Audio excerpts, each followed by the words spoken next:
Bon, alors là, c'est un peu le mode galère. Depuis hier, le camion ne démarre pas du tout.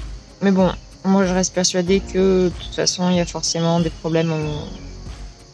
Sauf, oui, si on achète du neuf. Mais pour moi, c'est pas du tout la solution. On peut pas tous acheter du neuf. Enfin bon. Donc il faut savoir accepter les petits contretemps. Et puis... Donc il y a les galères, mais je préfère grave qu'elles m'arrivent ici. Et puis du coup que j'apprenne les solutions pour les gérer, pour les régler. Donc pour moi, c'est pas négatif en fait. Et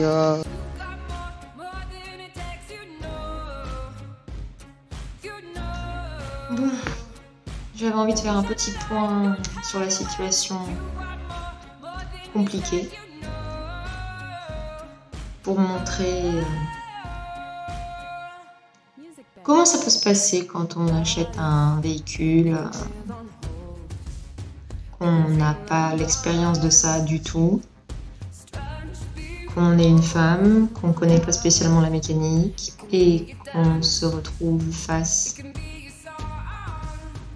à un homme qui cache son jeu mais qui est clairement machiste et jugeant, enfin je vais expliquer. Là on est vendredi à 23. J'étais censée avoir le véhicule environ au 13-14 juillet. Le vendeur était hyper exigeant, il voulait que je lui envoie une photo du chèque de banque dès que je l'avais. Limite que le banquier lui envoie par mail le chèque de banque. Bref. Mais moi par contre, il fallait que j'attende. Et donc je devais y aller le récupérer le mercredi 14. Il m'appelle le matin alors qu'on s'était levé tôt et que mon père était censé m'amener pour que je puisse ramener le camion, en me disant qu'il y avait un premier problème, un voyant de vanne GR sûrement allumé, et donc il fallait qu'il le répare, et donc je pouvais pas venir le récupérer. Donc il a réparé ça, et j'ai pu récupérer enfin le camion vendredi dernier, donc il y a pile une semaine. Le lendemain, je fais un petit peu de ménage dans le camion, j'utilise vite fait un petit aspirateur à allume-cigare et la batterie lâche. Donc impossible de démarrer le camion, impossible de fermer le camion. Donc moi j'avais déjà, pendant un jour, je me suis crevée à nettoyer, à commencer à aménager des affaires dedans.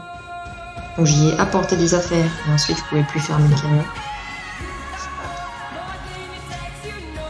Et je me rends compte à ce moment-là, parce que du coup le voyant d'essence clignotait en me mettant que j'avais plus d'essence. Donc je regarde la trappe d'essence, elle était ouverte.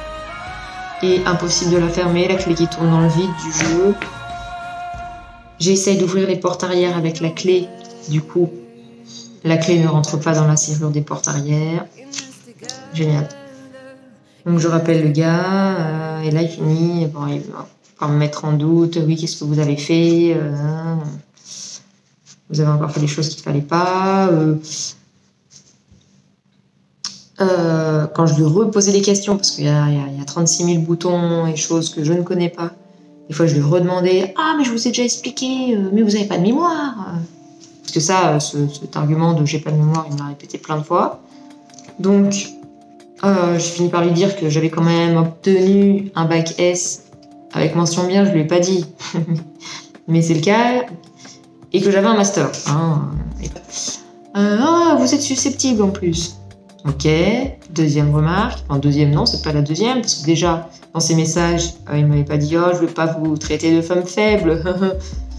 Et ensuite, j'ai eu droit à je sais pas combien de fois: oui, vous êtes une femme faible, donc vous pourrez pas faire ça. Ah oui, il faut claquer la porte fort, elle est lourde, mais bon, vous êtes une femme faible. Donc j'ai pas de mémoire, je suis susceptible, je suis une femme faible.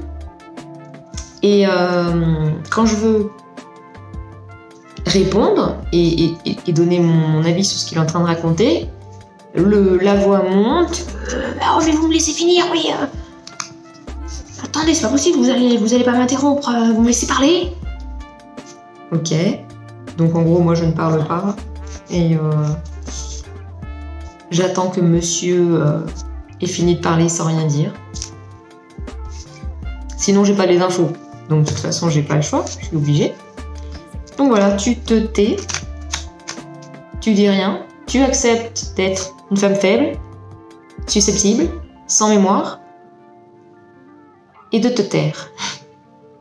Et à côté de ça, tu dois sourire, le trouver aimable et avoir toute confiance dans le fait que tu lui as demandé 10 fois que le camion était prêt pour partir, qu'il n'y avait aucun problème, que les pneus étaient bons, que les freins étaient bons, que tout était nickel. Et le lendemain, la batterie lâche. Première chose, donc il a mis presque une semaine parce qu'il a voulu commander une batterie lui-même, venir la changer lui-même. Donc pendant une semaine, presque, le camion attend sans que je puisse rouler du tout. Il emmerde les voisins parce qu'il est devant. Je me prends des remarques de la voisine qui veut appeler les flics, alors plus une place publique, mais bon. Enfin, il vient, il change la batterie. Avec mes parents, on se casse la tête et ma mère coud toute une après-midi des bouts de bâche pour tenter de fermer les placards parce qu'il y a 5 placards qui n'ont pas de porte et si je roule avec comme ça, tout va se barrer forcément. Donc on se casse la tête avec mon père et ma mère pour savoir comment attacher ces bâches, comment fermer ces placards. Ça peut faire. Ça fait 2 jours qu'on se casse la tête là-dessus. Moi, en attendant, j'ai tout annoté dans le camion. J'ai mis des petites étiquettes pour tous les trucs qu'il m'a expliqué parce que je n'ai pas de mémoire. Donc, c'est sûr que je vais tout oublier.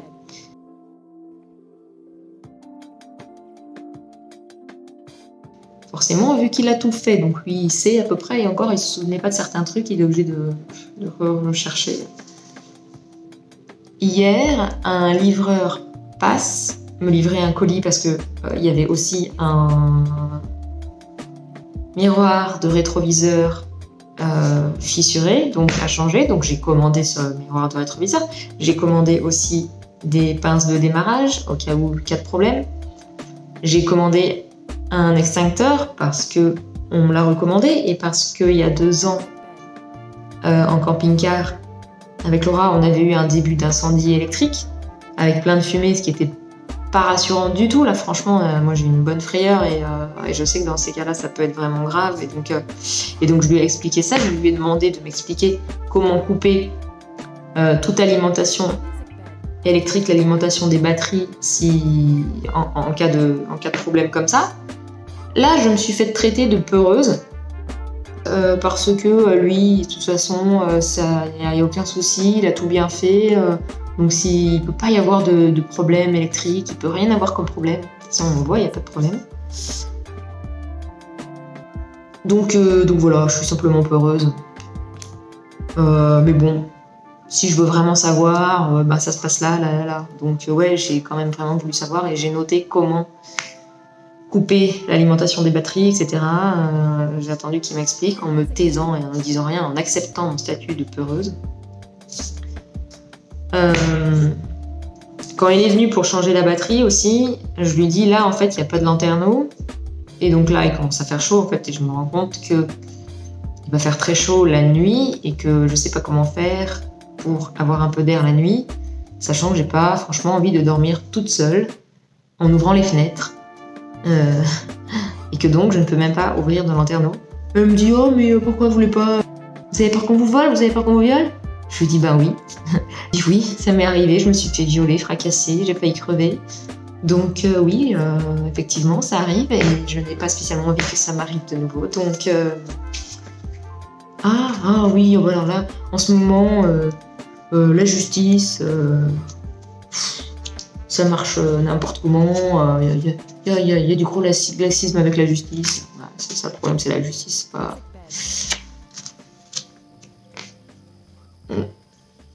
Bref, donc je suis doublement peureuse. Hein. J'ai peur des incendies, j'ai peur des viols. Étonnamment, c'est deux situations qui me sont arrivées, mais j'ai peur que ça... J'hallucine un peu, quoi. Et puis donc, hier, un livreur arrive, on me livrait ce miroir de rétroviseur que j'ai commandé et qui est soi-disant très simple à enlever et à remettre moi-même. Ce que je ne suis pas sûre du tout. Et il regarde le camion, il me dit « Ah, il est bien, tout ça. » Il regarde les pneus arrière, il me dit « Waouh, mais les pneus là, ils sont complètement bouffés et cramés par le soleil. Mais là, en cas de surchauffe, là, ils risquent d'exploser, quoi. C'est quand même hyper risqué de partir avec des pneus comme ça. Surtout que je lui ai expliqué dès le départ que mon objectif, c'était de partir en Norvège. Depuis le sud de la France, quand même. Donc, Oh, et puis il me disait « Ah oui, moi, j'aime bien votre projet, je veux vous aider. » Donc, pour en avoir le cœur net ce matin, je prends le camion pour aller voir un garage pour leur demander un avis sur ces pneus, pour être sûr. Là, il commence à faire chaud, j'essaye d'ouvrir les fenêtres. Impossible d'ouvrir les fenêtres. J'ai dit là, il y a un contrôle technique juste à côté. Il appelle le gars du contrôle technique aussi, il vient de voir. Il dit, mais là, les pneus, ils sont prêts à exploser, quoi. Jamais ça passe au contrôle technique, c'est pas normal. Il me dit, rappelez le contrôle technique. Je rappelle le contrôle technique où ça s'est passé. Il me dit, ah oui, mais ça fait presque 6 mois. Donc, entre-temps, il a pu se passer plein de choses. Et puis, ça se trouve, le gars, il peut très bien avoir changé ses pneus. Le garage me dit, repassez cet après-midi. On regardera éventuellement un devis pour un changement de pneus. Et pour cette vitre et peut-être me mettre le miroir de rétroviseur parce que c'est peut-être pas si simple que ça. Donc j'y repasse cet après-midi avec les vitres fermées sans clim. Là je me suis vraiment rendu compte que la clim elle marche pas du tout, quoi. Aujourd'hui il a fait 35 à l'ombre.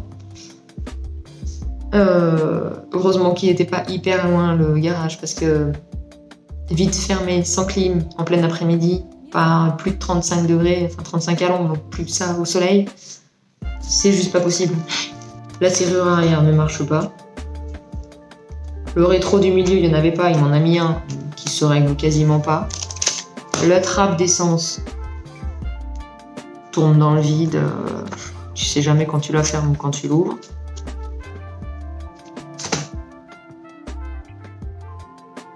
Ben, je suis revenue du garage, je lui ai envoyé la photo des pneus pour lui montrer l'état et ce matin en revenant du garage, je lui ai envoyé un message en disant voilà, j'ai fait confirmer par le garage et le contrôle technique que les pneus jamais ça passait, hein, donc eux aussi semblent peureux, il n'y a pas que moi. Et moi là ça commence à faire beaucoup avec les vitres qui ne montent plus, la clim, que ça commençait à faire beaucoup. Et que s'ils ne voulaient pas prendre en charge les pneus, j'allais voir pour faire un recours. Il me dit faites votre recours, ne roulez plus avec le camion, je m'y attendais, j'ai pris mes précautions, je ne vous salue pas. Ne me salue pas.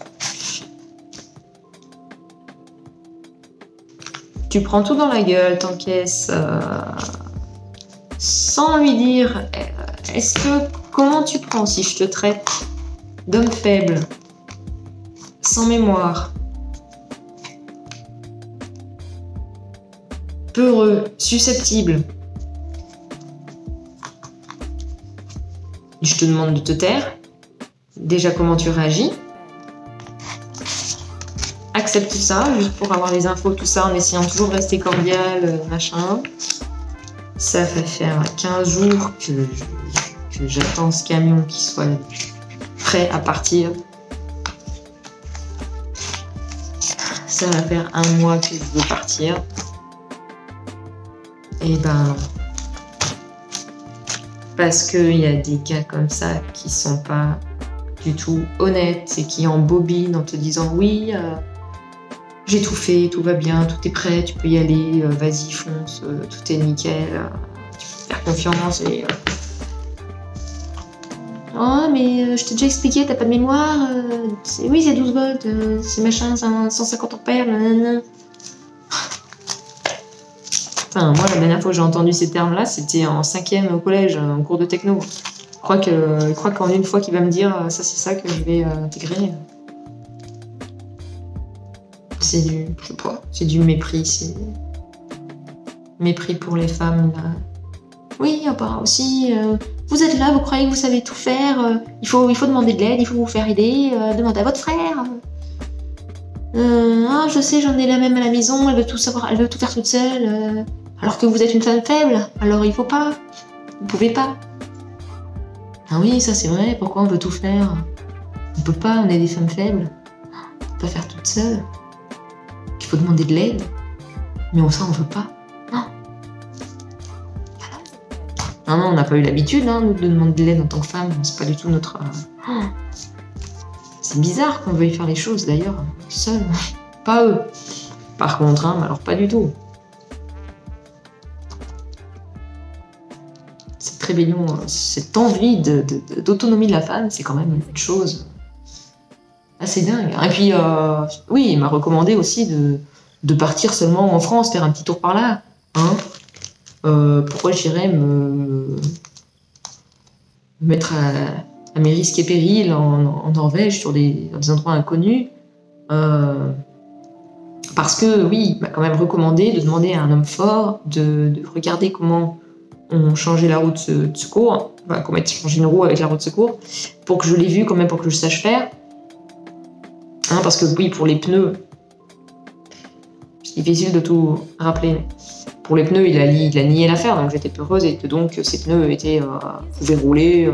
Mais quand même, il m'a conseillé de voir comment changer la roue de secours au cas où ça m'arrivait.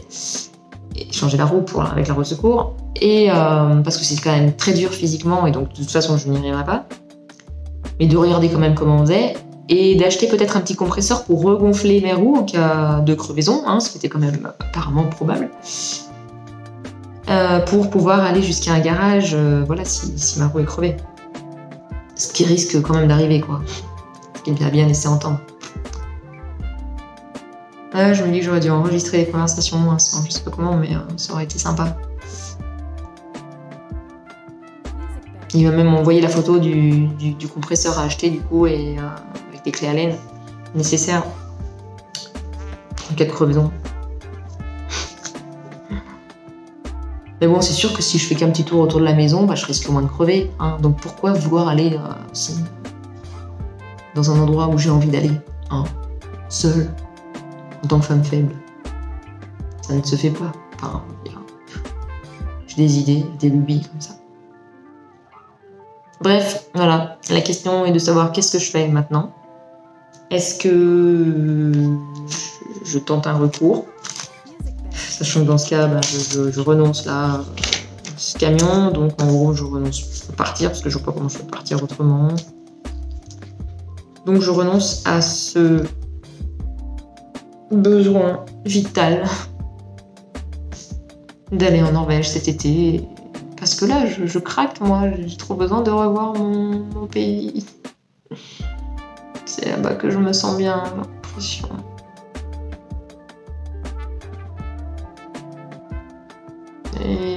Et ça fait 2 ans que j'y pense qu'à ça et que je chiale devant les vidéos de la Norvège. Et l'hiver, c'est pas possible. Il n'y a que là que c'était possible. En plus, j'ai fini mon bouquin exprès pour faire une coupure. Là, ça fait 2 ans que je suis sur ce bouquin aussi. J'ai enfin fini. Pour pouvoir partir. Je fais rien de l'année, j'économise.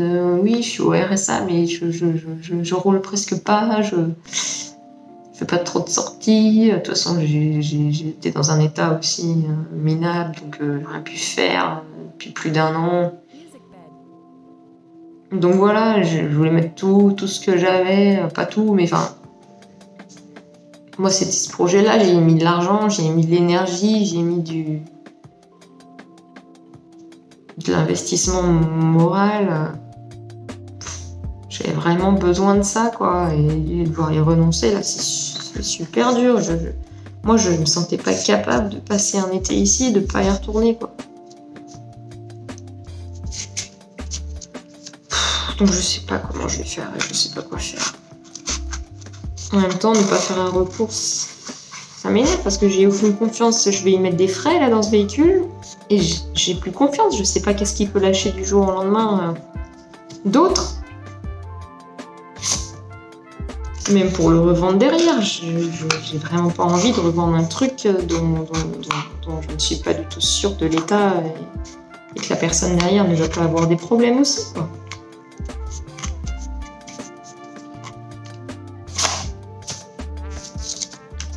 Et puis j'ai déjà acheté des trucs, j'ai déjà fait des frais. Ma seule réflexion, c'est que si tout le monde était à peu près honnête et responsable de ses actes et de pas mettre les autres dans la galère,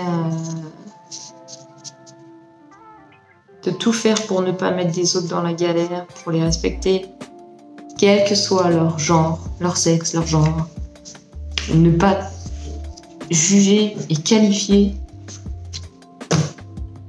les autres en fonction de selon leur genre, parce que si, parce que ça, parce qu'ils n'ont pas la même force physique, parce qu'ils ont des problèmes physiques, parce que